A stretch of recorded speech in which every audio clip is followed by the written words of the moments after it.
예. 5월 첫날부터 조금 무겁습니다. 주제가 브리핑 주제가 이게 상당히 중요한 주제가 되고 있기 때문에 코스피 포인트 저는 이걸부터 설명을 좀 드려봤고요.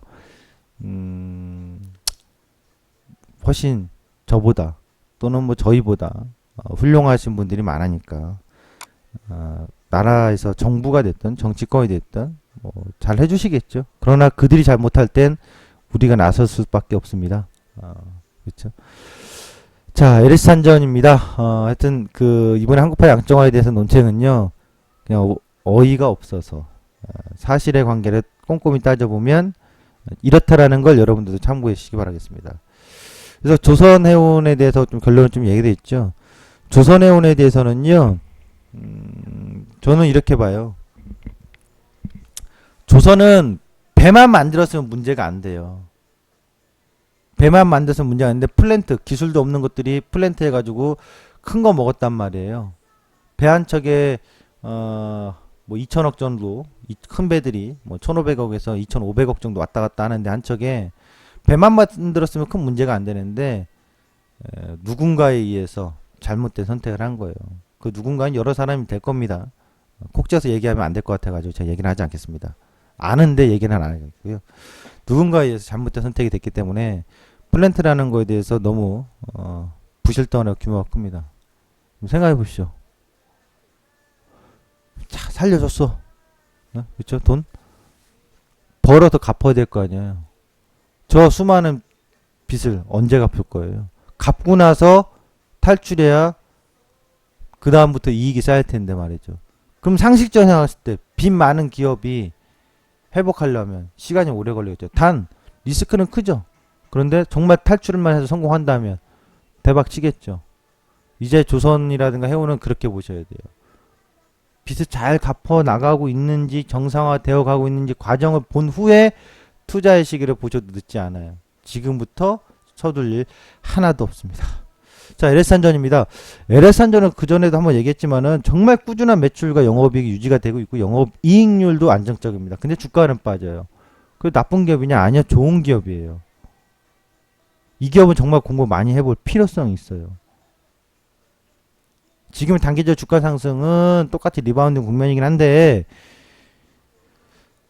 LS산전의 그 실질적인 어떤 기업 가치나 성장성에 대해서는 많은 것들을 여러분들 공부를 좀 하셔야 돼요. 그냥 허투루 보시면 안 돼요. 단기적인 어떤 트레이딩 영역은 뭐 그것보다도 트레이딩보다도 왜 이 기업에 대해서 공부를 해야 되고 조선이나 해운을 바라볼 바에는 얘를 바라보는 게 낫다는 얘기예요. 이 기업은 성장성도 돋보일 가능성이 있어요. 꾸준한 매출 유지와 증가. 왜 그럼 저렇게 꾸준하게 지금 매출이 증가하는 게 별로 없어요. 영업이익도 상당히 안정적. 근데 주가는 계속 빠졌어요. 왜 그런 걸까?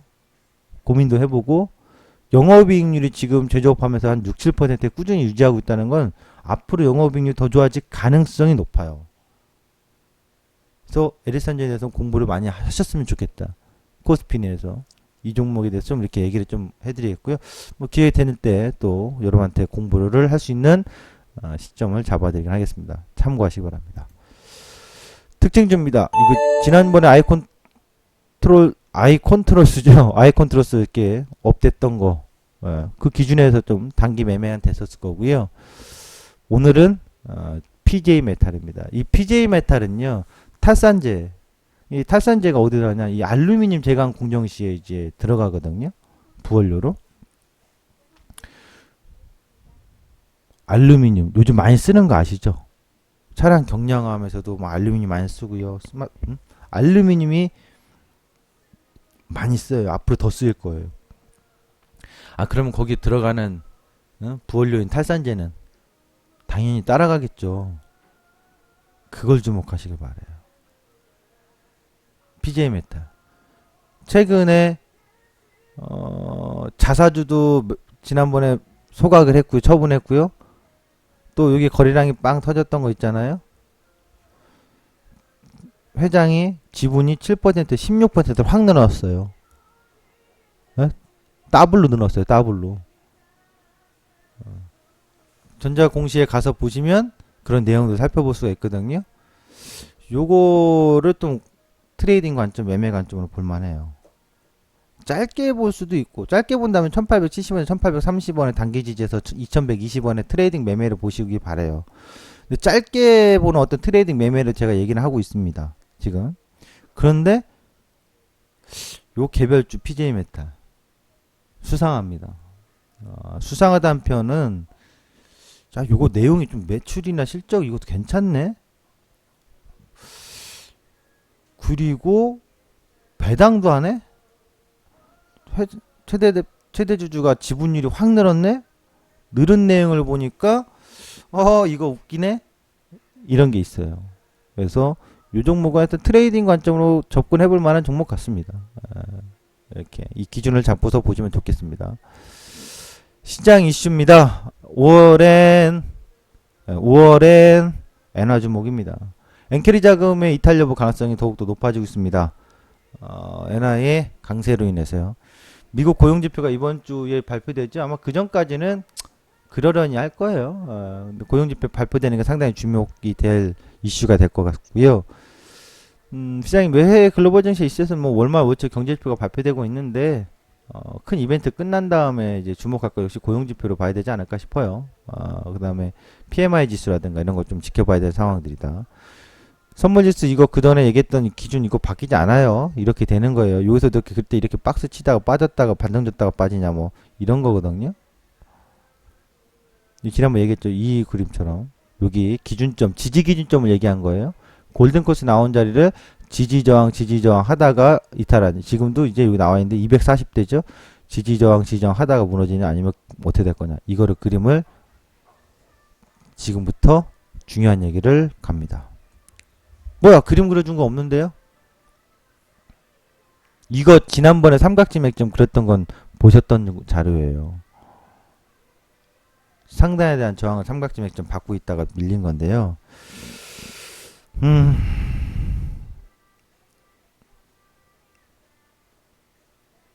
어렵습니다. 제가 이 얘기가 하기가 어려운 얘기는, 제가 틀릴 수도 있거든요. 근데 틀리다고 하면 바꾸면 돼요. 근데 조심하자고 하면 조심만 해주면 돈 잃을 일은 없어요. 자, 보세요. 제가 조심하자고 했어. 현금 많이 갖고 있자 했어요. 돈은 벌 수 없고, 근데 많이 갖고 있자 했는데 증시가 막 빠졌다가 다시 올라가서 막 전고점 돌파를 해서 막 올라가. 돈 잃었어요? 현금 들고 있는데 돈 잃어요? 돈은 못 벌어서 배는 아프겠지만 사초이 땅을 사서 돈을 잃지 않는다고요. 근데 만약 제가 이렇게 얘기했는데 시장이 정말 제 말대로 가서 빠졌어요. 저하고 반대로 서 있어요. 현금도 안 들고 있고 주식 몽땅 들고 있어요. 아파요, 안 아파요? 무지하게 아프겠지. 그러니까 돈은 못 벌어도 좋으니 잃지는 말자라는 전략. 근데 안 잃으면 돈 땄다고 생각할 수도 있거든요. 그런 여유로운 마음으로 봐주십시오. 오늘 전략을. 변동성 엄청납니다. 단기적으로 변동성이 엄청나다는 얘기를 하는 게 아니에요. 추세적으로. 그러면 2100은 반드시 넘어가거나 아니면 전저점 217포인트 반드시 깹니다.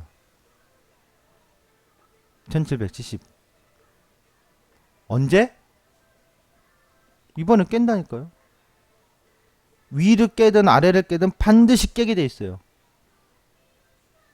그럼 저는 어디로 볼 거냐? 아래로 봐요. 위로 넘어가주면 그때 가서 인정할게요. 위로 넘어가주면 그때 가서 인정하고 전략 수정하겠습니다. 그거 아니면 전저점 깨질 때까지 반드시 기다리십시오. 진짜 때는 기다리셔야 돼요. 단기적으로는 여기서 이 저점 추세대를 타고 가다가 브레이크 걸었으니까 내렸다 올렸다 하다가 다시 밀리거나 아니면 바로 뺐다가 반등 주고 왔다 갔다 하거나 이런 과정이 5월 초 중반에 있지 않을까라고 예상을 해보겠습니다. 오늘 진짜 시장 브리핑 여기까지입니다.